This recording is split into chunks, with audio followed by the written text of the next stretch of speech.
Yeah. Okay.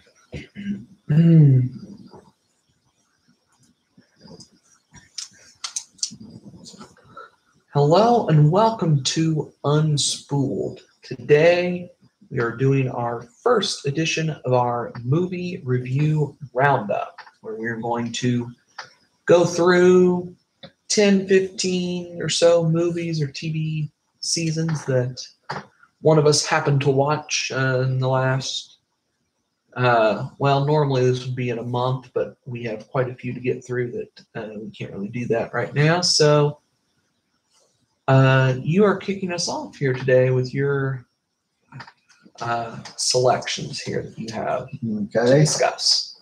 Okay. I will start with a television show I recently rewatched.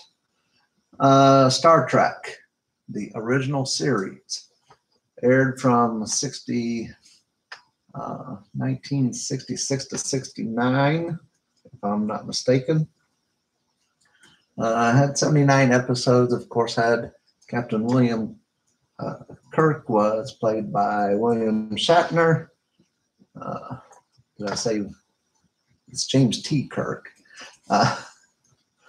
Spock was played by Leonard Nimoy, and there were other players, of course. It's a decent show. It was never that popular when it was first on the air. It has a lot of science fiction.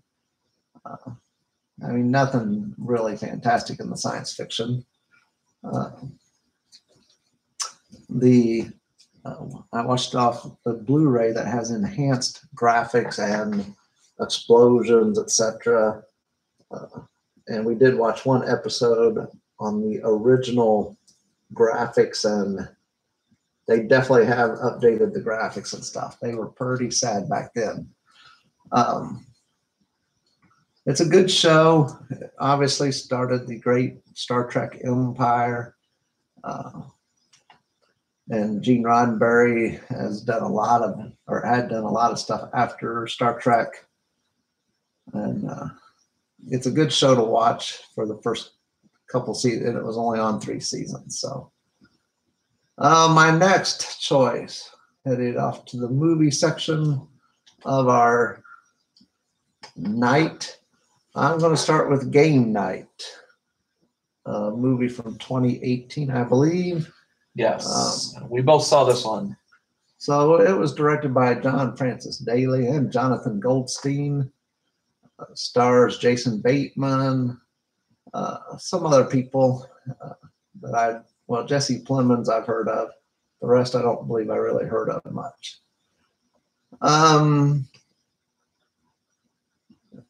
We have Bateman and McAdams. They star as Max and Annie, whose weekly couples game night gets kicked up a notch when Max's charismatic brother, Brooks, he arranges a murder mystery party, complete with fake thugs and fake federal agents, etc. So over this one game night, all kinds of things happen. It's not really the fake thugs that actually do the kidnapping to begin with. It's real ones, etc. This is a movie that it drags down some after the first hour. I thought that first hour was really good. It's a very enjoyable movie. The beginning of this movie is very good and will keep you engaged. There are a good number of comedy bits and should make you laugh. And even after the movie takes the turn with a real kidnapping instead of the fake kidnapping, we get many laughs for the first part of the kidnapping. Jason Bateman and Jesse Plemons, they're wonderful in their parts, I thought. Plemons, he's a bit over the top most of the time, but he's acting pretty good. And then there's an egg part. I call it the egg part. And once we get to that egg part, I think things go downhill a bit there. We lose the pacing. It kind of falls apart. I gave it an 82 out of 100 though. So, and it's finally for me, a decent movie, comedy movie that doesn't rely on body part jokes, bodily noise functions, etc. for their jokes. So you want to jump in there? Sure. I didn't care for it. It was fine. You know, Bateman's great. He's Jason Bateman, of course. He's great. Whatever he does, he's going to be good in. McAdams is great. Again, like she always is. She's good. She does show a bit more of comedic chops than I was expecting out of Rachel McAdams, but, you know, that's fine. All in all, you know, for a movie that's a comedy, it's not terribly funny, which is kind of the biggest issue. You know, if it's a comedy, it should be pretty funny unless you have something going on like Girls Trip from last year, which was a comedy but was ultimately about Black female empowerment. So it had a lot more going for it than just its comedic elements. This doesn't have anything going for it on the story aspect outside of its comedic elements, and that story aspect isn't particularly interesting. And, you know, once you get, the farther you get into this movie, the twists they try to pull are so insanely dumb and make it so unnecessarily convoluted to get the plot of this movie. Like, you know, I'm not one that dislikes weird convoluted plots. That's fine, you know, I'm cool with that. But if you're going to throw it in a rather run-of-the-mill comedy, it's not going to end particularly well. And for me, this was not very funny nor particularly interesting or anything I ever want to see again. Okay. My next movie review is A Quiet Place, which is a very recent movie. Yeah, we both saw this one too. Directed by John Krasinski. Stars Emily Blunt, John Krasinski, Cade Wadeward, and some other people. Yes, Noah Jupe's here, still just cranking out great child actor performances here. Whether it's Suburbicon, this, there's something else from last year he was in that I forget now. He was really good in too. Okay. But he's cranking them out. I gave this a rating of 75 out of 100. A simple plot. There's a family of 5, then 4, then 5 again. They must navigate their lives in silence after mysterious creatures that hunt by sound threaten their survival. And one of the taglines of the movie, I think, is if they hear you, they hunt you. This is a very good movie to me that asks the audience to suspend a lot of our preconceived notions and to just believe this story, which is kind of hard for me to do. First off, the movie starts at day 89 of an alien invasion. So 3 months in, you know, we have no idea what happened or any of that kind of stuff. But we do get some of this information from the first 3 months of the invasion after, or we mostly get it through like newspaper headlines from a big bulletin board that they have. And we start the movie, there's the 2 parents and their 3 kids. But pretty quickly, the youngest child is quickly snatched away when he wants to play with a space shuttle model that makes lots of noise. My first question was, you know, why are you staying here? Why don't you just evacuate the area, you know, and have the military bombard this city, go in with automatic rifles, grenade launchers, you know, and just take out these aliens. But no, we're just going to stay in this city and not be able to sneeze practically. which is my next question. Kind of is, we start at day 89, and the noises, you can't sneeze, you can't. I don't. What if you had a coughing fit, or you're dead? See, that's just okay. It seems like that would be an impossible thing for me. After day 89, and we see the young kid snatched away, we switch all the way back up to like day 400 of this invasion. And it's like, wow, okay, what happened? And, wow. The wife is very pregnant at this time. One of the worst timed pregnancies in film history. You're 8 months pregnant now, and you can't make a noise.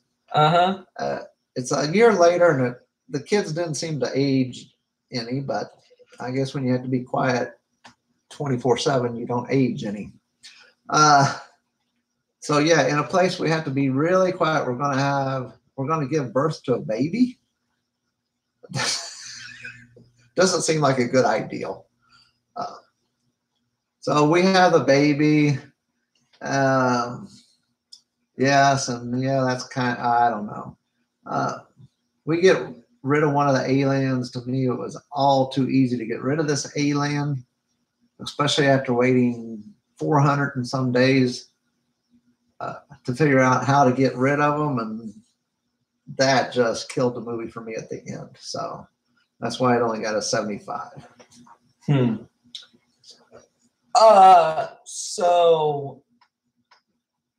I love this movie. This concept is so incredibly brilliant and also very challenging to pull off. This idea that any sound beyond very base level, these sounds are impossible to not be made. Level sounds are going to get you murdered, basically, which is such a incredible concept, really, to A, think of, kind of, and B, to have it actually be made and actually pull it off very well, as this film does. This film pulls this concept off brilliantly. And yes, sure, you may go, okay, well, why don't we just do this and bring in the big military guns and junk? And I'm assuming they tried that, probably.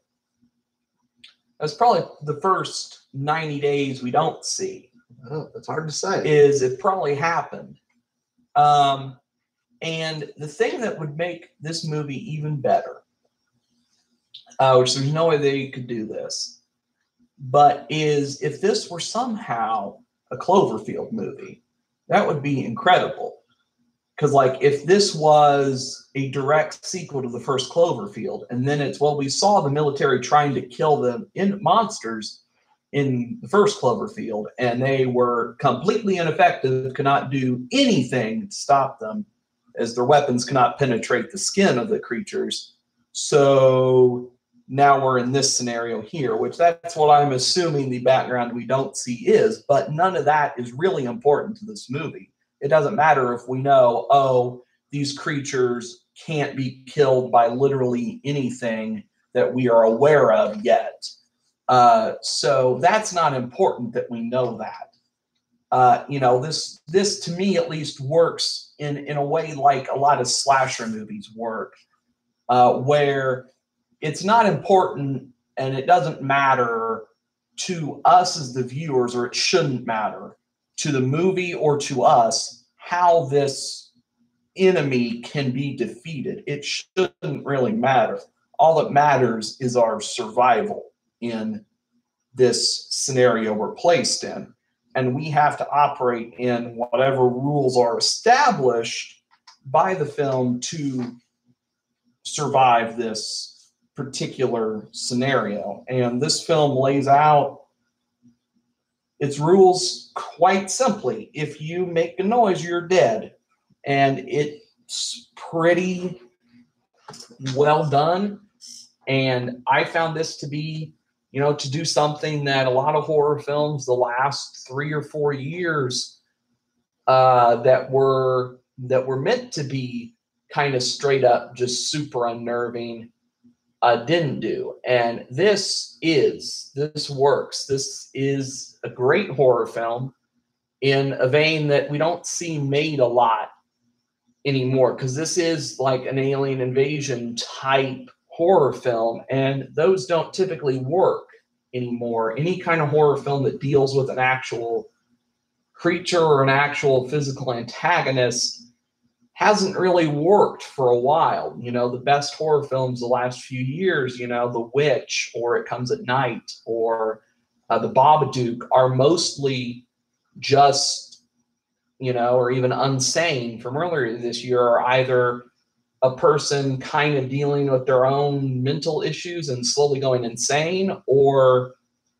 just straight up, this is another human who is a vile, evil person, kind of, but not really thing. And this actually pulls off doing creature-based horror well, which other horror films of this vein have not done for a long time. And that's to be noted. And also with this is that this is a interesting change, at least so far, in how horror movies are made. Typically, you start off doing horror movies and then go into doing, okay, this is what I actually want to do. With Krasinski here, it's the opposite with his directorial career. He started off doing 2 other movies that I'd never seen, but from what I heard weren't that great. And now he's like, well, let me do a horror movie. And it's kind of turning horror into a prestige genre. You know, this is no longer like Peter Jackson, where he starts out making a super insanely silly but great horror film, and then gets to go do whatever he wants after that. This is straight up, no, we're going to make great films that just happen to have very unsettling elements in them. And this pulls that off terrifically. Okay. My next one is from last year, Hidden Figures. Directed by Ted Melfi. Stars, I'm going to mess up this name, but Taraji P. Henson, Octavia Spencer, Janelle Monáe, Kirsten Dunst, Jim Parsons. I gave this movie an 86 out of 100. It's based on a true story of 3 black ladies who they worked at NASA, and they served as the brains behind one of the greatest operations in history, and that's the launch of astronaut John Glenn into orbit. This movie, it's a big story, and it's told very well in this movie. The story is very moving, and the movie does a great job in putting us in the early 1960s time frame. The first hour, you know, we see how these 3 ladies are underdogs. They have to fight and scratch and claw their way through just everyday life. And they're way better than anyone else, but, you know, obviously they're black. They don't get the recognition. They're also women. And they're women. 2 things that don't fly in the 60s or in the early 60s. Or until recently, sort of, kind of. Anyway. It does show you how our world, or our country anyway, was a lot different back then. And sometimes when I was watching it, I was like, man, I don't know how they did it.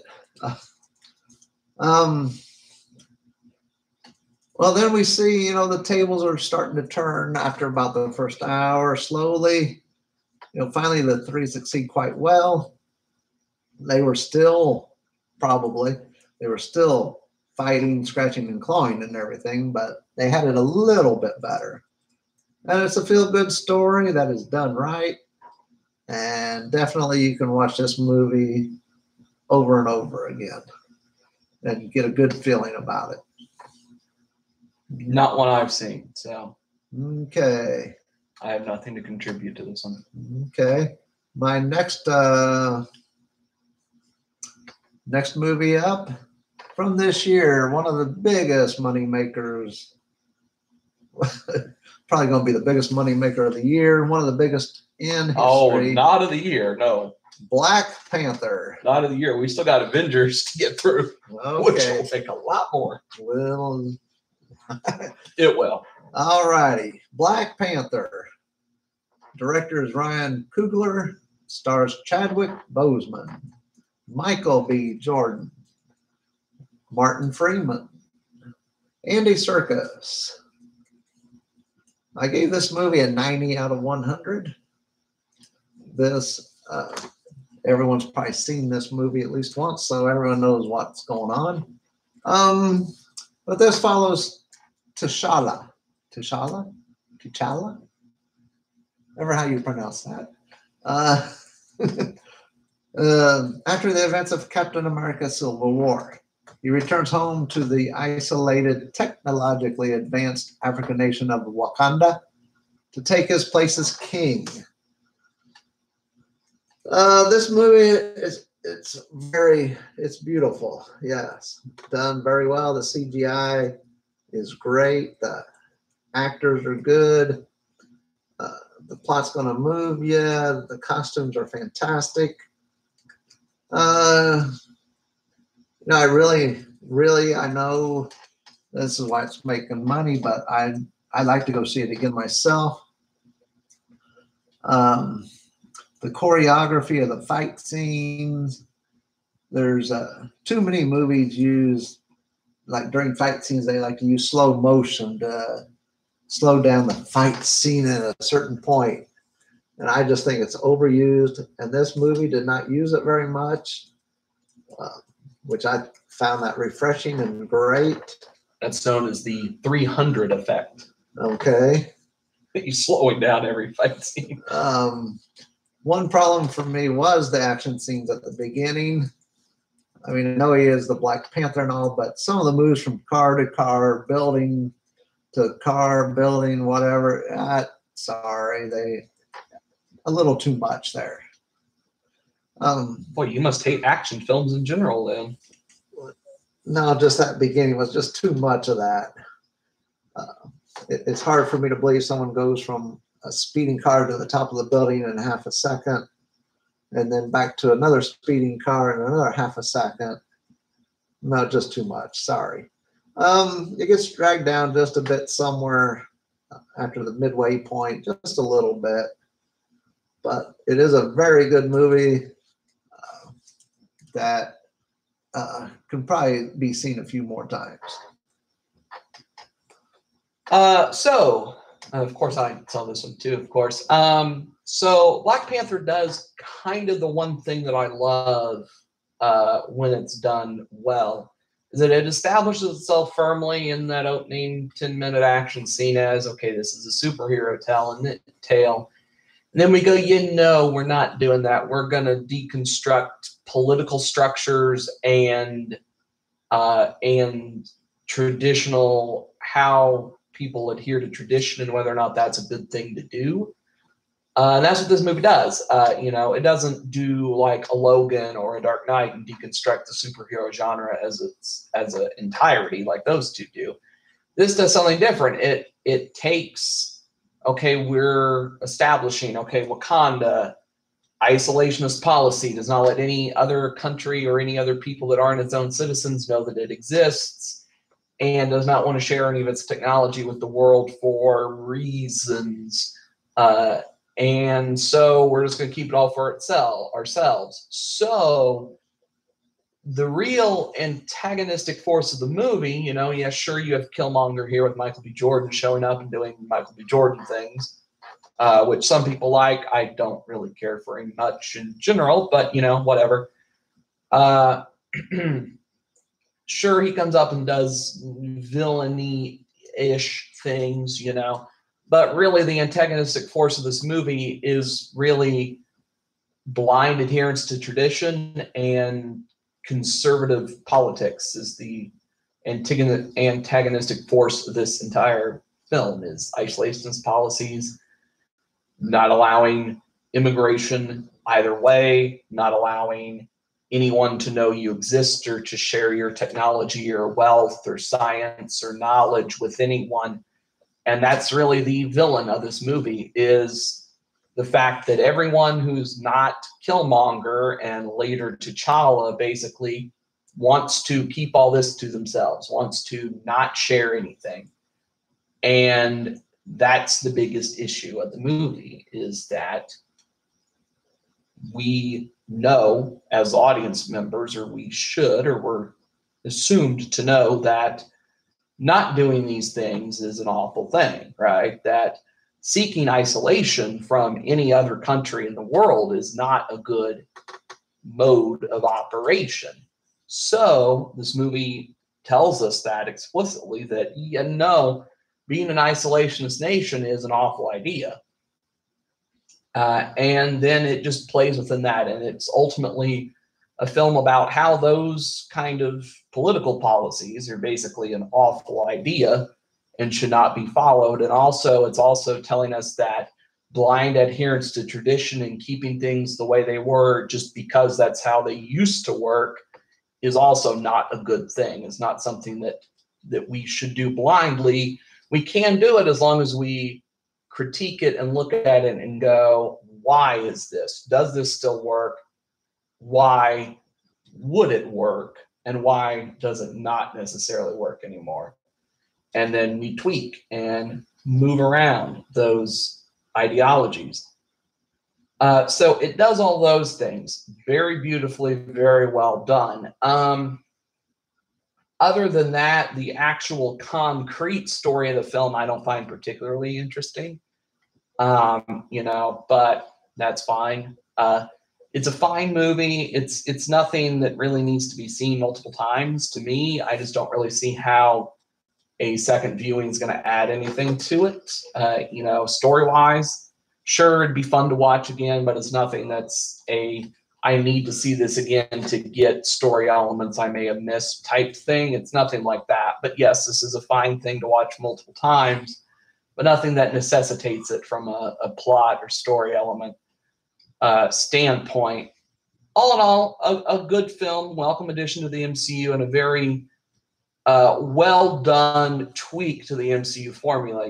We've had that over the last few MCU movies where we've had we're going to do what we do, we're not changing anything MCU stuff like Guardians 2 or Spider-Man Homecoming that are pretty standard MCU movies. And then we've had Thor Ragnarok and Black Panther that are very, very different from anything else done in the MCU so far. And, that's cool. And hopefully we'll continue that after Avengers 3 here in a couple days. Hopefully we'll continue that into phase 4 of the MCU. We'll see. I don't know. No one knows what's happening in phase 4 yet. So except Kevin Feige knows. We don't know as the general public yet. So we'll see. Okay. But this is a very good one. Yes. Very good movie. All righty. My next movie is Film Stars Don't Die in Liverpool. Mm-hmm. Directed by Paul McGuigan. Stars Annette Bening, Jamie Bell, Vanessa Redgrave's in this one too, with Julia Walters, Stephen Graham. I gave this movie a 77 out of 100. This movie is based on Peter Turner's memoir. The film follows the playful but passionate relationship between Turner and the eccentric Academy Award-winning actress Gloria Graham in 1978 Liverpool. To me, this film does a very credible job with a couple of very tough subjects. Obviously, the biggest one is the huge age difference between the two stars, and the other one is the cancer that finally, hopefully I'm not giving away a plot point here, but the cancer that takes her life at the end.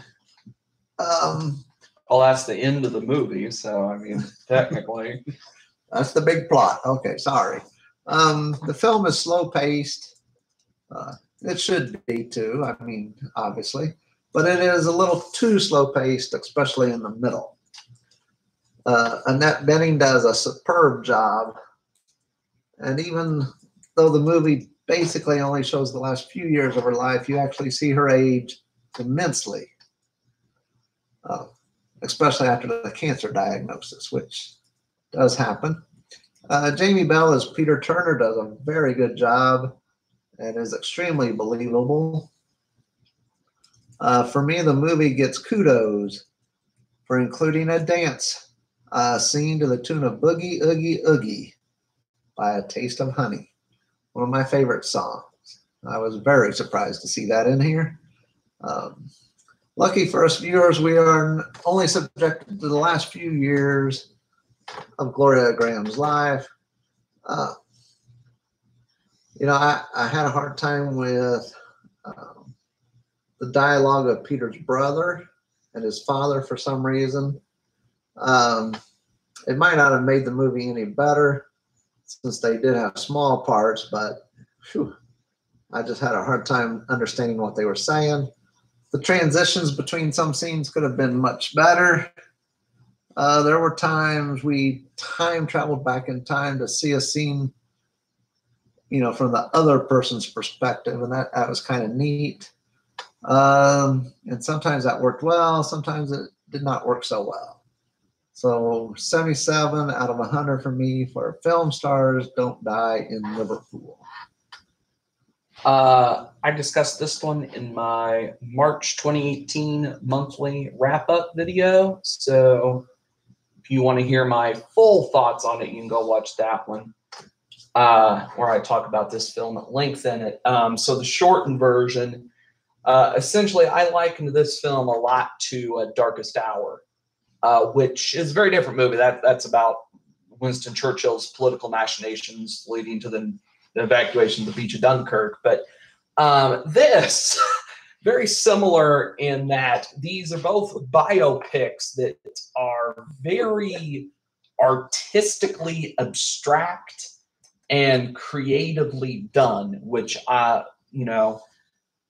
found to be interesting, due to mostly that it's something unconventional for the genre of a biopic to do these weird, abstract, artistic shots and cinematography styles.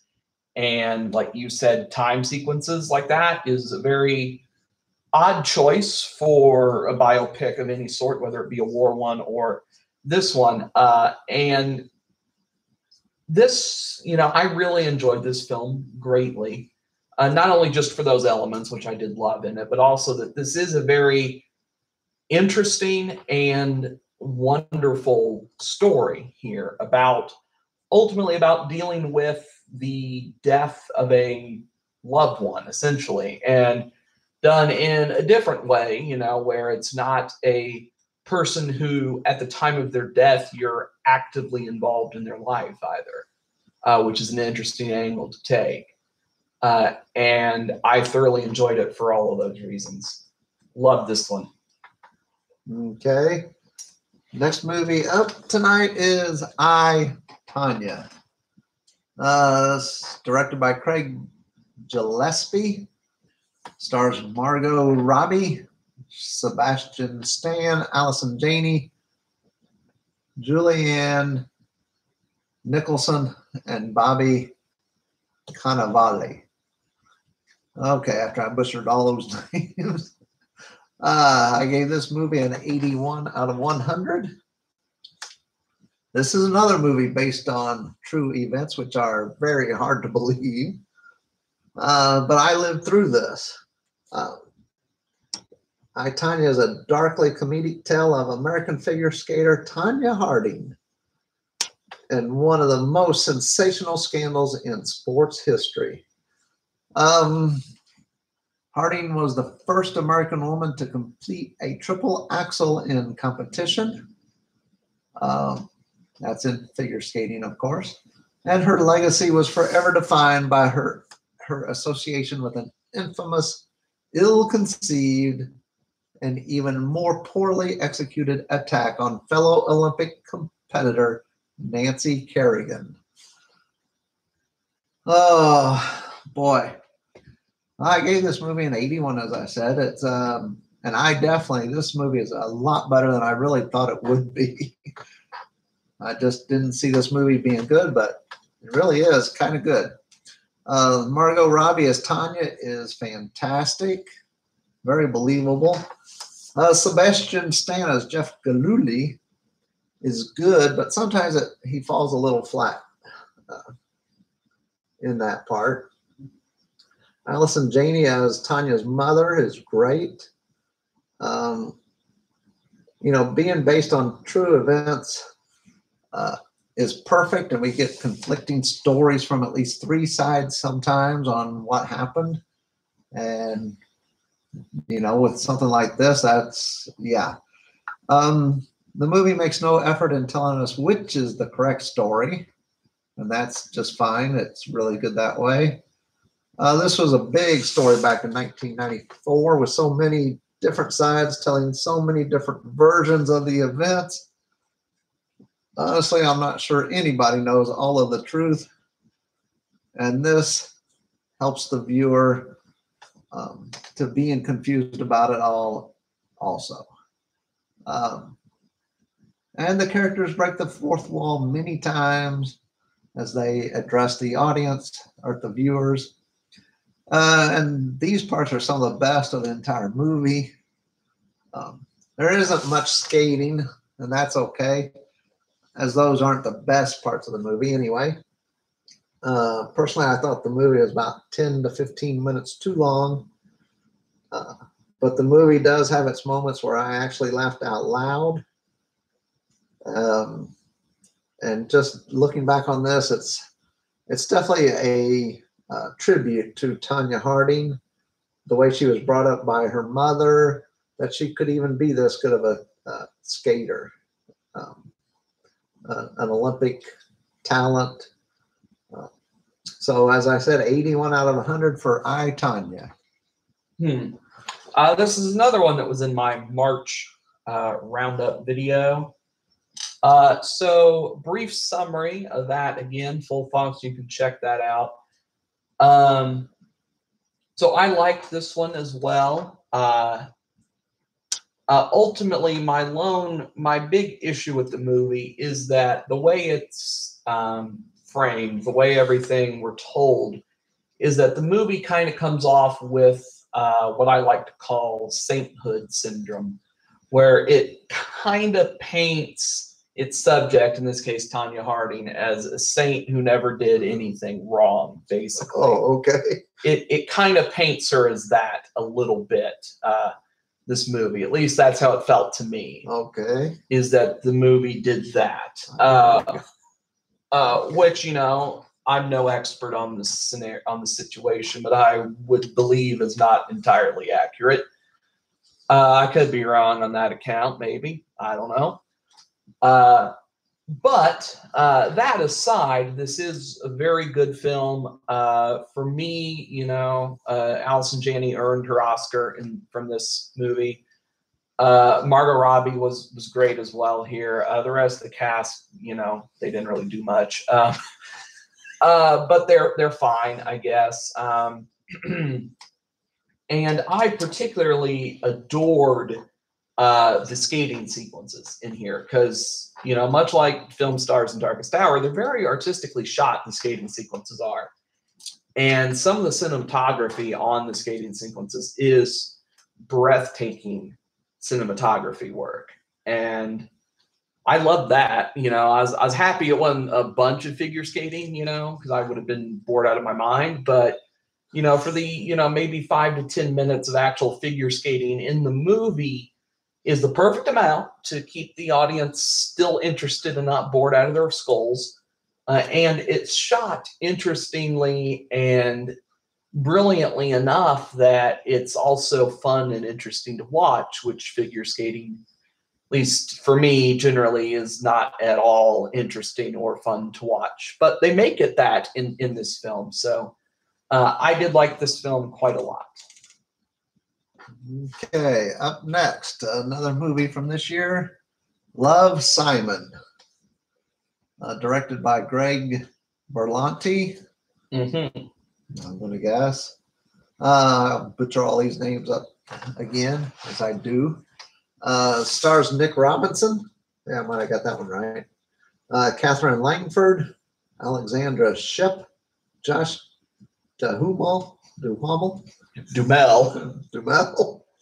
Okay, Logan Miller and George Lindenborg Jr. Jennifer Garner doesn't even get a shout out here. No, I didn't write her down as one of the stars. Oh man! So, okay. I only write down like 5 of them. So, okay. All right, I gave this movie an 82 out of 100. Everyone deserves a great love story, but for 17-year-old Simon Spear, it's a little more complicated. As he's yet to tell his family or friends he's gay, and he doesn't actually know the identity of the anonymous classmate he's fallen for online. Resolving both these issues proves hilarious, terrifying, and life-changing.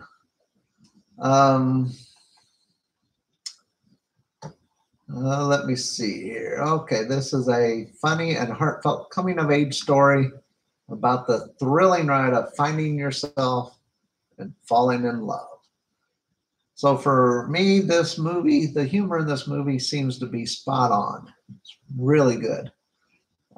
The main actors are pretty good, while a few of the secondary characters are wonderful and aren't on screen enough to wear themselves too thin. The plotting seems a bit slow. Not a big deal, though. The movie, though, it's only 109 minutes long, and it just seemed longer than that for some reason. The plot itself is wonderful with enough twists and turns to keep you guessing. The movie does have one big message, at least to me, that it gets out at the perfect time. The message is pretty simple and given after Simon has been outed and tells his parents that he is gay. A day or two passes, but he finally sits down with his mother, who very wonderfully says something like, and I can't do it verbatim, but she says something like, "You are still the same person that you were before the secret was known." So to me, that's the message. You're still the same person. You may look at the person in a different way, but they're still the same person. And for Simon, he can now be the person he should be and not somebody he isn't. That's a good message through the movie. It's very good. The acting's good and all that, as I've said. So I give this one an 82 out of 100 for Love, Simon. This is another one in my March video. And, it's a short version.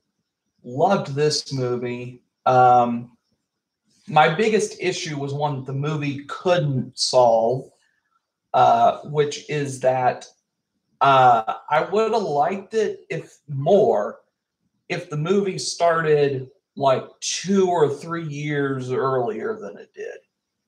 If we started with Simon figuring all this out, because we start with he personally has come to terms with his own sexuality. He's aware, he knows it, he's cool with it personally. I would have liked for this movie or for some movie in the future that maybe this already exists, I don't know, where we start earlier, where we start with, now the problem might be you have to start with a 6th grader, which might be a weird one to pitch to a child actor. I don't know. Noah Jupe, get on the phone, maybe. I don't know. You've been great so far with everything else you've done. Anyway, weird aside. So, that could be interesting. I'd like to see a movie start there. But that aside, that's an issue this movie has no chance to fix because it's not really in the movie whatsoever. It's just something I'd like to see done at some point.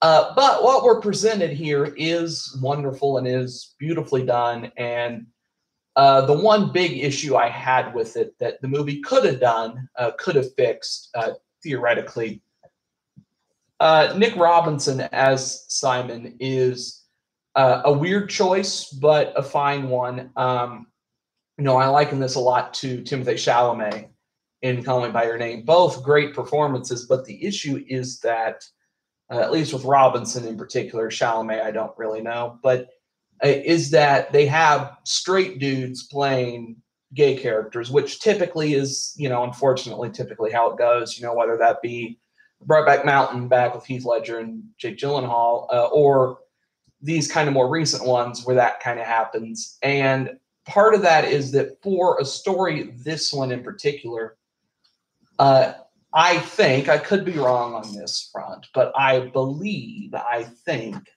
to think that if you have an actual gay actor here, that he's going to be able to get across emotional depth and things that a straight actor isn't going to realize actually should happen or should be emotionally charged in a certain way.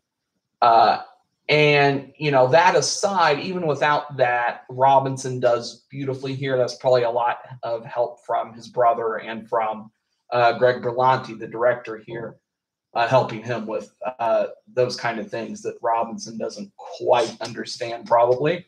But, he does greatly here nonetheless. And all in all, this is a terrific film. Tony Hale, every second he's on screen, he steals every second of it, just like he does in Arrested Development or Veep or any of the other movies he's in. He steals every second of the screen time that he gets. And it's worth seeing for Tony Hale alone. That's one thing I can easily say. It's worth seeing just to watch Tony Hale be awesome. But, that aside, this is a great story and a great film. So highly recommend Love, Simon. Okay, next up, Annihilation. This is not in my March video. So earlier this year, directed by Alex Garland. Mm-hmm. Stars Natalie Portman, Jennifer Jason Leigh, Gina Rodriguez, Tessa Thompson, Tuva Novotny, and Oscar Isaac. Yes. I gave this movie an 88 out of 100. The plot's pretty simple. At least I've written it down pretty simple. A biologist signs up for a dangerous secret expedition where the laws of nature don't apply. That's my writing down of the plot. Mm-hmm. Yeah. So this is a good movie. Obviously, with my 88, I believe it's pretty good. It's slow-paced. It's a slow-paced 2-hour movie that actually goes by pretty quick. It's a visually stunning movie. Boy, brilliant cinematography. Is that what brilliantly done from that standpoint. Okay. Yes. Wow. Unfortunately, this movie will probably leave you with more questions than it answers, but it will make you think about the movie long after you watch it. I found the sound effects to be way overblown and extremely annoying at times, but most everything else was good to great. Natalie Portman was excellent. Personally, I think she's come a far way from her Star Wars days. Some of the transitions didn't quite work for me. The flashbacks of Natalie Portman having sex were unnecessary and a total waste of time, at least for me, because I did not understand them. I was going to say, they're kind of the whole reason the movie happens, but okay. For you. They're the only reason this movie happens, really, but okay. Obviously, the ending certainly leaves the way for a sequel, but will one be made? I don't think They probably won't. With how bad this bombed, probably not. No. I mean, the production budget was about 40 million, and honestly, they did a great job to make this movie for 40 million. But the first weekend only took in about 11 million, so that's not a good sign. Well, that and also that Paramount didn't even put it in theaters outside of the U.S. and UK. I believe everywhere else it went straight to Netflix. They didn't even put it in the theaters. They just, it's a good movie. It has aliens. Maybe aliens. Maybe it's an interesting discussion. We're gonna guess. That's what I go with. But the one thing I found, and I know it's a movie, but just the fact that you've got the super secret thing that they've sent in another group of people beforehand. It's a very dangerous mission, and you pick 3 women to go in. 5 women, but sure. Well, 5 women, okay. 4 and 3 and 2 volunteer, I guess. But. Yes, I don't see that happening. Sorry, but other than that, it's very, like I've said, visually beautiful, very good plot. I think it's a unique plot. It's not one that's overdone. So 88 out of 100 for this Annihilation. Right. So minor spoilers for our best of the year so far when we get there. So far, this is my favorite movie of the year so far. Annihilation. And now I started reading the book after I saw the movie. I wasn't too fond of the book. But because with the book, there's this whole streak of that it's trying to assert to you that maybe this is all like some sort of psychological experiment that's being done on people and whatnot, which, I didn't care for that angle. But in the book, it stated that there's been like 20 or so expeditions into this area before the one we see in the movie. So they're kind of running out of ideas. They're like, why don't we try all-female team? Why not? Let's just see if that does anything different. But anyway, so in the movie here, like just everything is so beautiful but terrifying at the same time. Where you have incredible cinematography, incredible set design, incredible creature work with this movie. On like the weird bear creature is some incredible creature work. And then, like, to me, the most incredible set I've seen this year so far was when Portman gets to the watchtower part.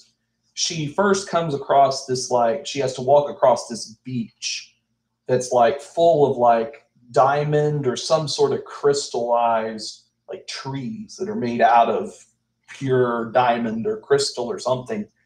And that set was so gorgeous, so beautiful, and yet somewhat haunting at the same time, because it's, what in the world could have made something like that?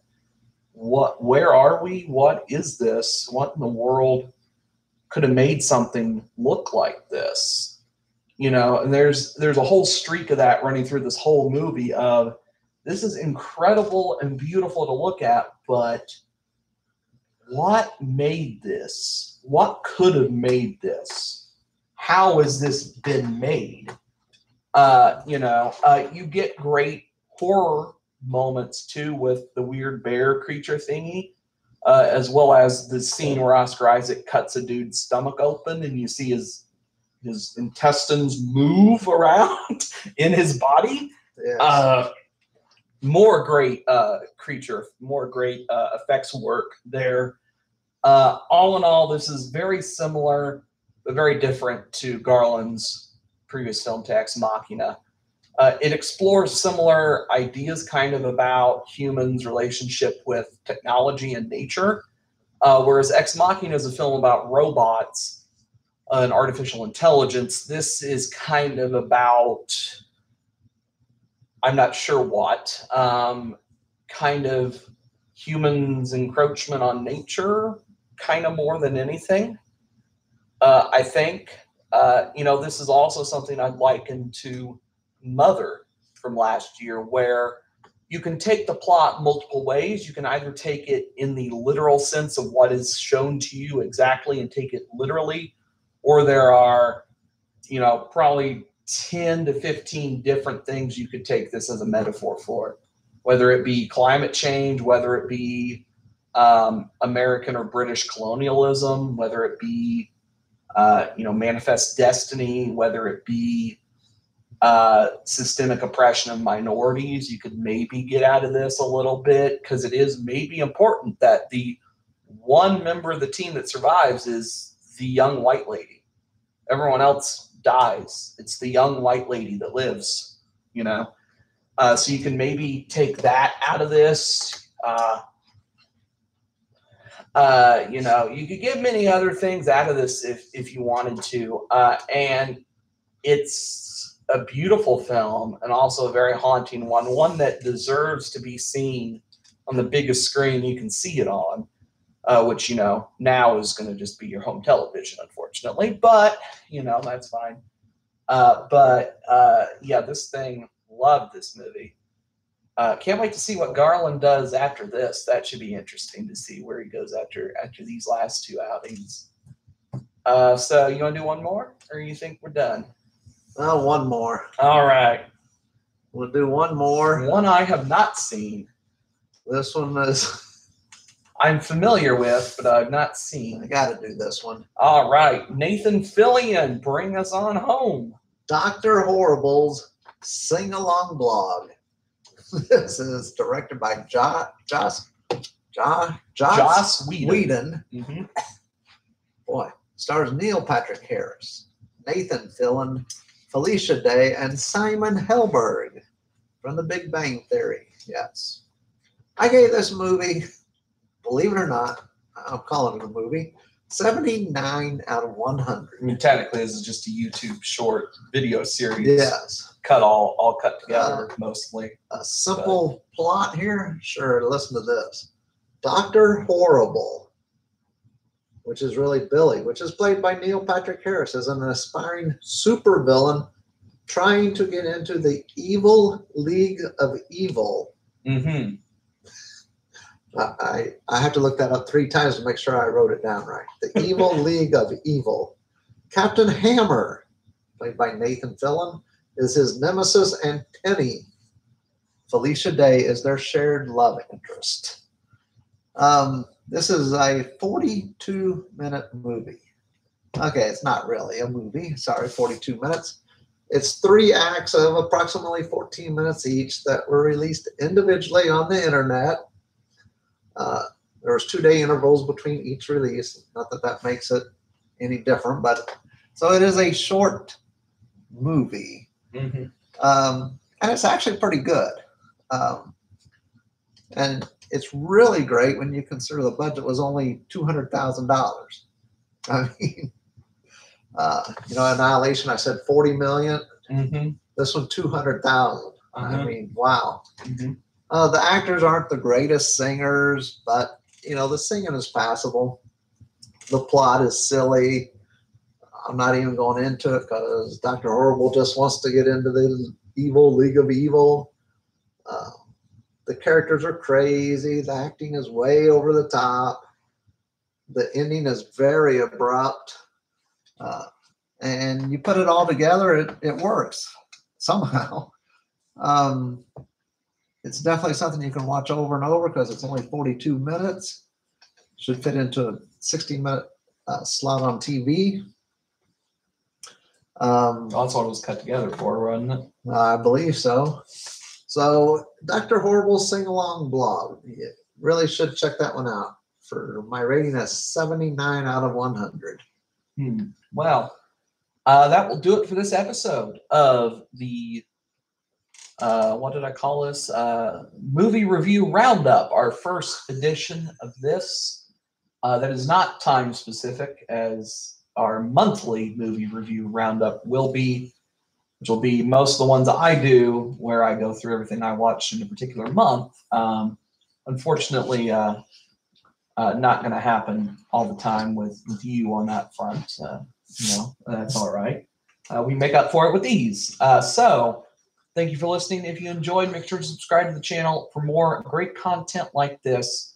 And until the next episode, goodbye.